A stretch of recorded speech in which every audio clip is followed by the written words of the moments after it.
Kamusta mga freshman natin? Uy. Yung mga nasa likod, excited na ba kayo? Yung mga nasa taas, gising pa ba kayo dyan? Yung mga nasa harap, ayos na po tayo?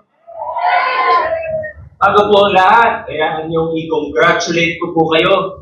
Alam niyo naman po na hindi lahat ay nakakapasok sa ating pamantasan.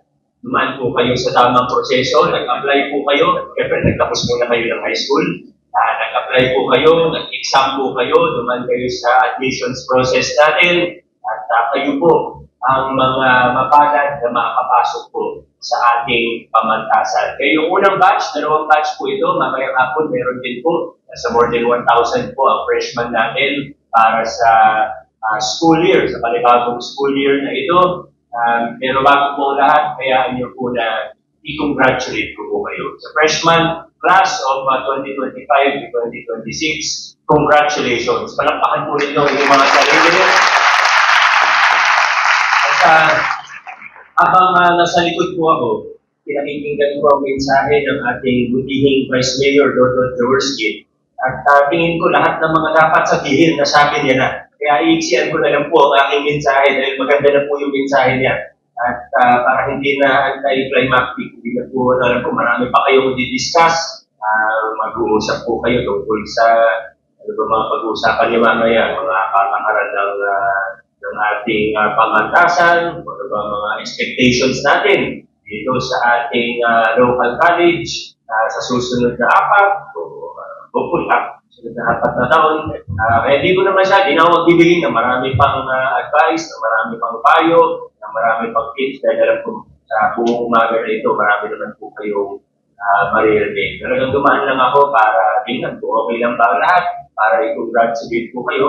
At basta lagi po natin tatandaan na bilang tayo po ay yung mga mapalad na nabigyan ng pagkakataon na makinabang dito sa ating pamantasan. Alam niyo naman po, itong pamantasan na ito ay funded hindi ng politiko, hindi ng isang grupo lang, hindi ng LGU lang, kundi ito po ay funded ng ating mga nagbabayad ng buwis, ang mga taxpayers ng Pasig, mga taxpayer na Pilipino. May bahagi po rito ng nagaling sa UNIPAS, ibig sabihin, mundo mula sa nasyonal na pamahalaan. Malaki din po siyempre ang subsidy mula sa ating lokal na pamahalaan sa mga taxpayer na Pasigenyo. Ang ibig ko lang pong sabihin, kaya ako lang po nababanggit ito, ay sana tandaan po natin parati na mas mataas yung responsibilidad natin.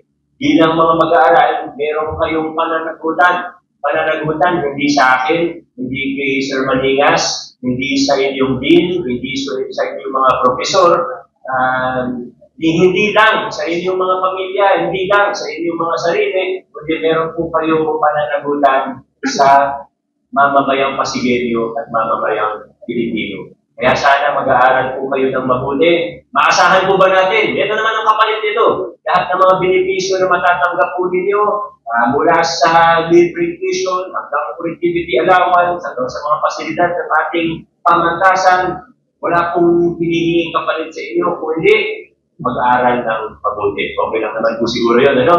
Mag-aaral po ba tayo ng mabuti?